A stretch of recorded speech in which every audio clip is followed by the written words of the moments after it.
All right, testing to make sure this thing can hear us.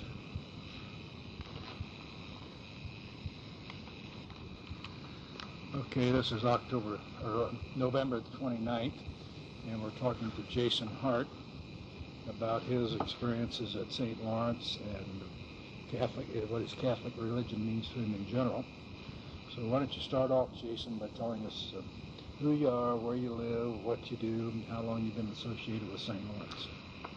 Again, my name is Jason Hart, and I live here in Muncie on North New York Avenue. And this is, I believe, my 7th year in living in Muncie. Originally come from Portland, Indiana, just up the road, about 30 miles. And for a living, work here at St. Lawrence at both the church, directing the music program here and the youth ministry program, and then also teach music out at our school. And our school is what? St. Lawrence School. Okay. Why, when you moved here, why did you come to St. Lawrence as opposed to either one of the other two Catholic churches in town? Well, it's funny. When I got ready to move from Portland over to here, I simply sent a letter to the 3 parishes and mentioned at that point I had I think it was about 8 or 9 years of parish music ministry playing and playing for Mass by starting at 4th grade. So I simply sent a letter that stated I'll be in the area and see if they needed any organists or pianists or whatever. And so when I started off at the university, I started attending St. Francis and started playing there and whatnot, and got a phone call about, I think it was mid-October of my freshman year of college, and it's from Lynette Varner, who was the principal at St. Lawrence at the time, and she said, hey, I'd like to talk to you about teaching music for us. And so in any case, went over and met with her, and about 45 minutes later I had a contract and grade books and all of those things. And so it was about another year that still played at St. Francis, went back and played in Portland at a paying church as well. And at that point, Cecile Dale retired, or moved on rather, from here, and when this music job opened up, I came over and been here ever since. So now you've graduated from Ball State, correct? I have. Yeah. Okay. So you started basically when you were a freshman at Ball State. Mm-hmm. Okay. Do you have any? What are your impressions about what you first thought about Muncie and St. Lawrence when you first moved in, as to having been here 7 years? Are there any great changes in your perspective about the church and about the community? Well, I remember when I first came here, I always knew that there was some kind of a Catholic bookstore in Muncie. Mm-hmm. And so finally, several months after being here, I ventured out and found all the one-way streets that are on this side of town, and found the Madonna shop, and interestingly enough, fast forward 7 years later, and I'm married to the Madonna shop starter's granddaughter. But I remember coming to St. Lawrence several times for the 4:30 Mass, and just remember walking in and just being struck by the beauty of the church and the wonderful people that were here, and definitely after being here as opposed to being at St. Francis and St. Mary's, it felt much more like what I grew up with, and more rooted in the traditions and traditional music, and just felt very good about what was here. You said you came from Portland? Uh-huh. Were you born in that area, or? I was, yes. Okay. Was born and raised in Portland. Okay, so you attended Catholic church in that area. Okay. Well, you alluded to it a little bit, but what sort of the kind of place St. Lawrence plays kind of a major role in your life now, doesn't it? Oh, it sure does. So you kind of talk about that, what you do. And sure. Well, on a weekly basis, again, oversee all the music programs and youth ministry programs here. Typical week would be Monday, Wednesday, and Friday. I play for the school masses out at the school chapel. And then also direct the children's choir of, I think we have about 35 kids this year. With that same group, we've recorded 3 CDs, and so there's always something going on, getting ready for programs and masses and whatnot. And then the rest of the week, I spend a lot of time here at the rectory and plan the liturgies, and currently involved with some of the building projects that we're looking into, and we're working on a project to restore the organ and fix some things that have been band-aided and whatnot. So do a lot of those types of things. Also a great deal of reading, both in liturgical documents, but also issues that face our youth today, and constantly on the phone, trying to connect for different resources and those types of things. So it's definitely a very rewarding job. Can be tiring at times, such as Christmas when you have 6 or 7 services in 3 or 4 days. But yeah, if I'm not at home, chances are I'm at St. Lawrence Church or St. Lawrence School. You said 7 years ago. Do you have any specific remembrances of kind of important events as it relates to church or your faith, for that matter, since you've been in the area? Yeah, a couple. Actually, the first Easter Vigil that I was here at St. Lawrence was actually the very first Easter Vigil that I ever got to play for.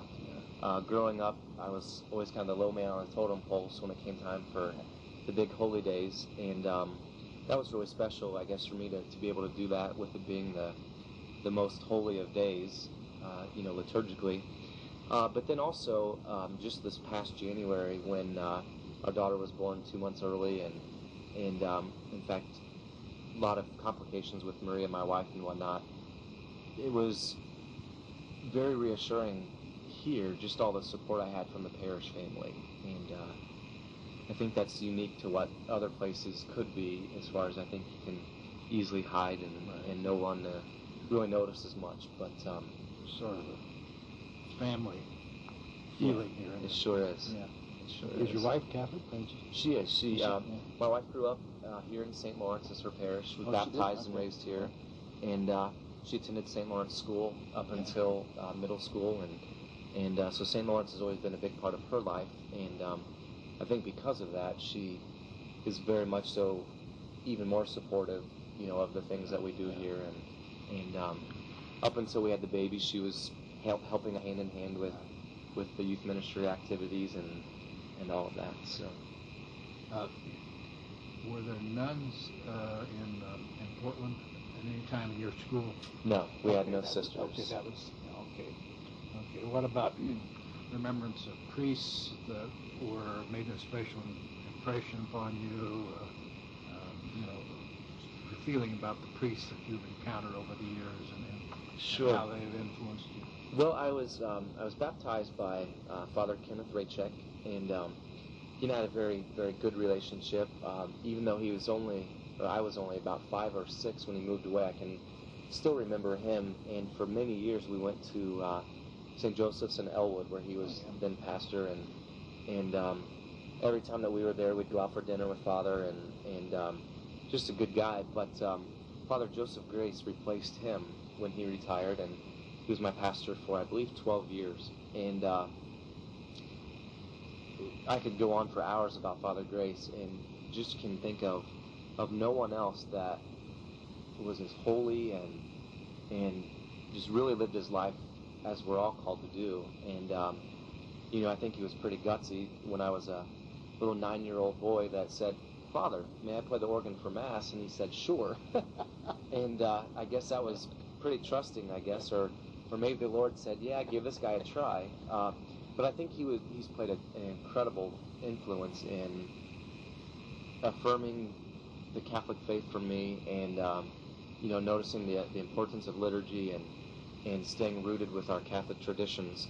And I always remember too, going over to the bishop's house for the first time with Father Grace, and had dinner with him and the bishop, and just has been a great guy to think of. A role model in terms of your spiritual. Mm-hmm. Yeah. And then, Father Dennis Goff, our pastor here, is a great guy to work for and work with, and very supportive of the things that we do here. And then also a couple other priests I can think of off the top would be Father Brian Dewar, our vocations director for the diocese.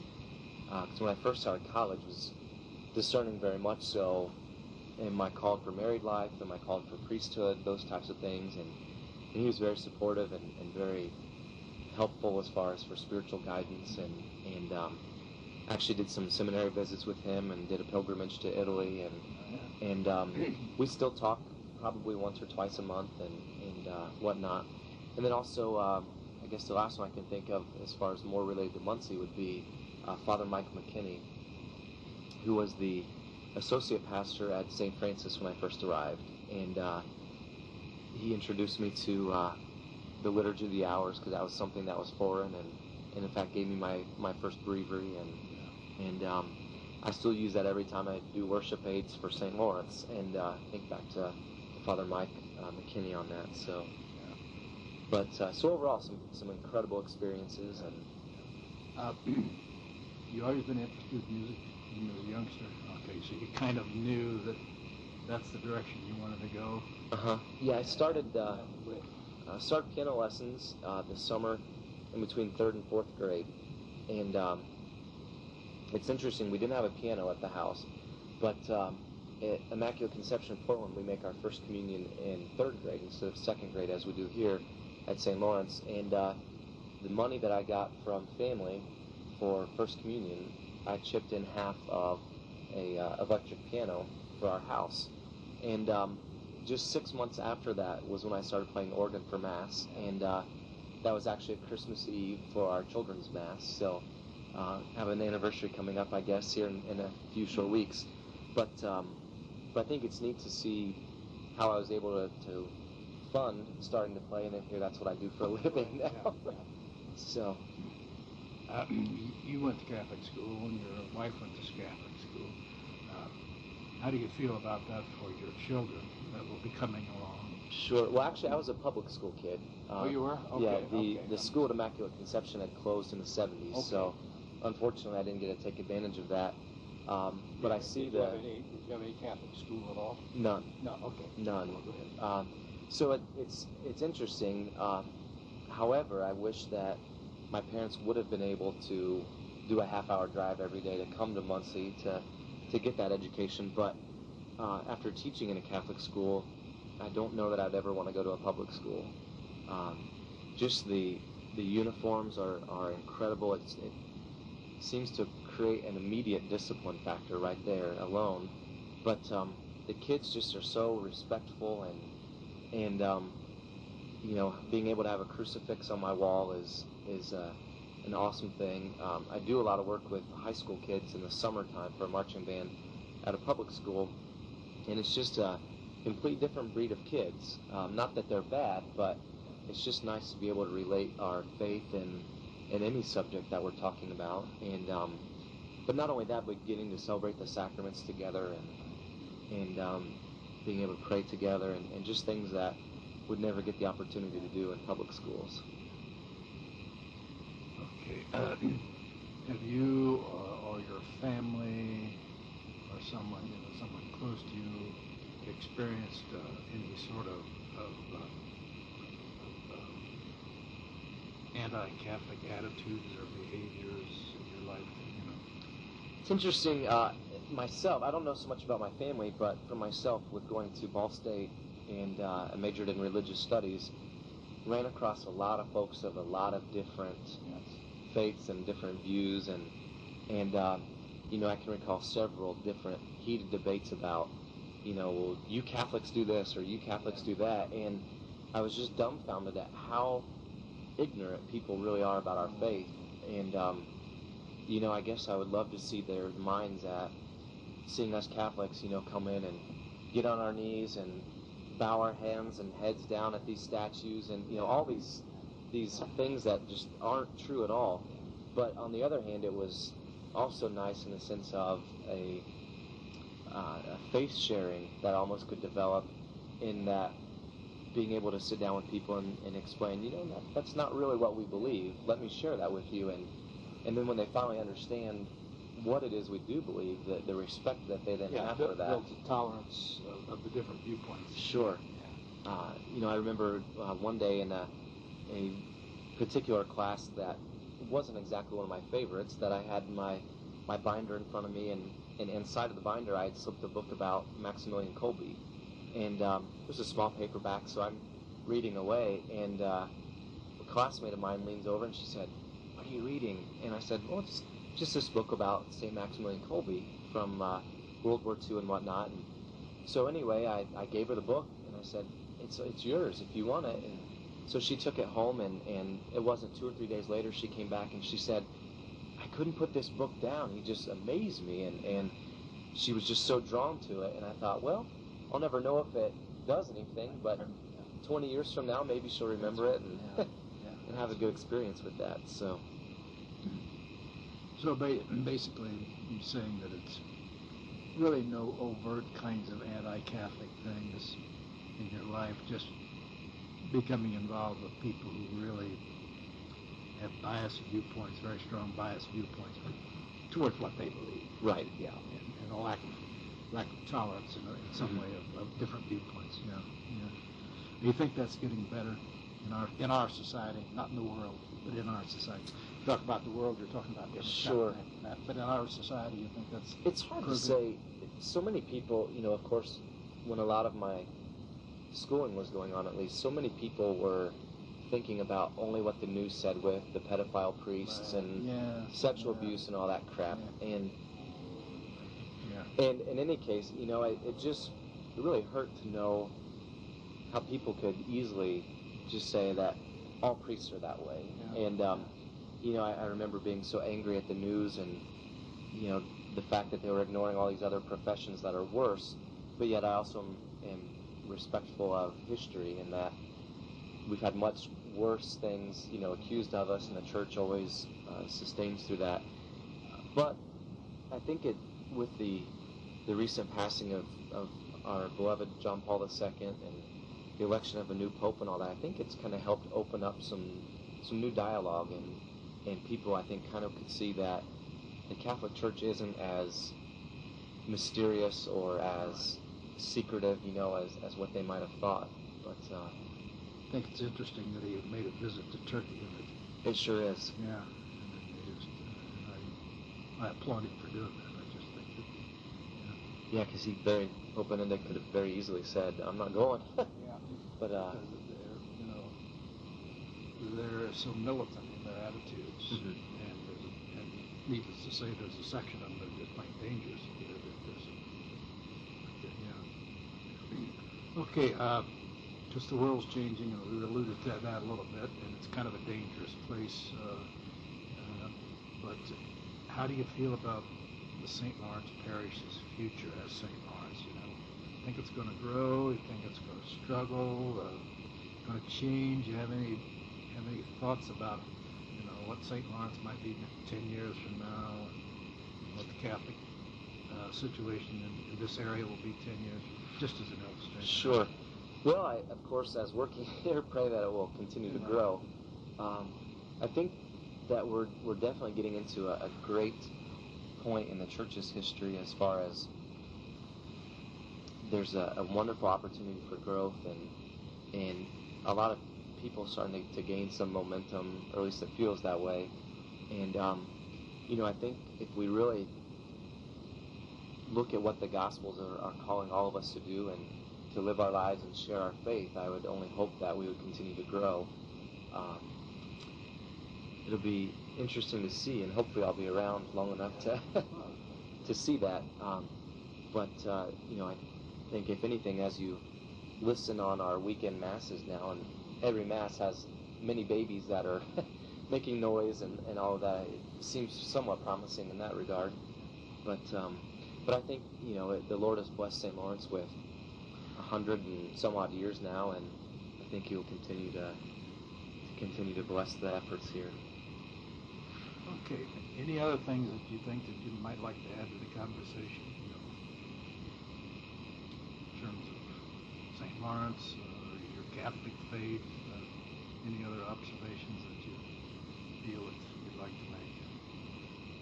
I guess I think over and over back to pilgrimage made about 3 summers ago with Father Brian Doerr and Father John Cummings over to the Vatican and other parts of Italy for 2 weeks, and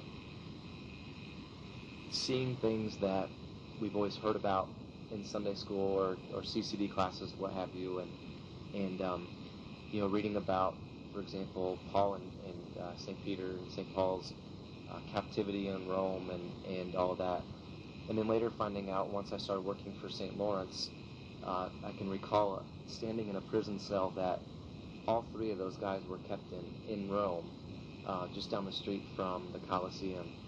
And for me, it became ever so real that what we're reading in a book that contains 26 items of New Testament letters and Gospels and writings, how we read it, and then to stand in the same spot that those people that we're reading about just makes the faith so much more real.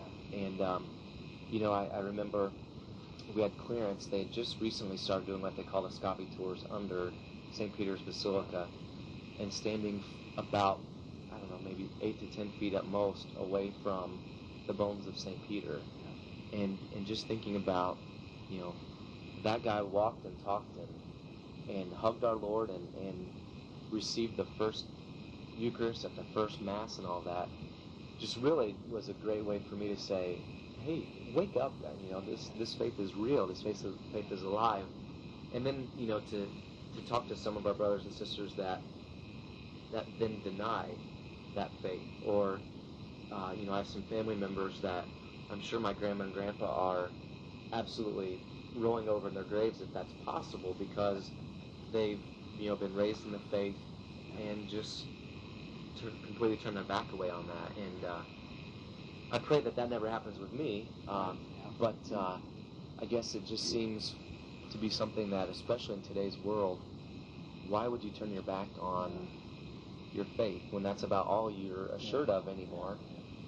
And especially when you never know if it could be your last day with, where the terrorists are and things. But, it's something that, on the other side of that, though, I think that each of us are all called to do is to work very hardly at educating ourselves in our faith, but then also sharing that with others. And hopefully that will continue to be one of the things that we do here at St. Lawrence. And definitely look forward to hopefully many more years working here and interacting with the faithful parishioners. So. Well, very good. Well, Jason, anything else? Do you think? I think that's probably. You think of something? I'll think of it when I get in the car. Yeah. Okay. Very good. Well, I thank you. You're very welcome.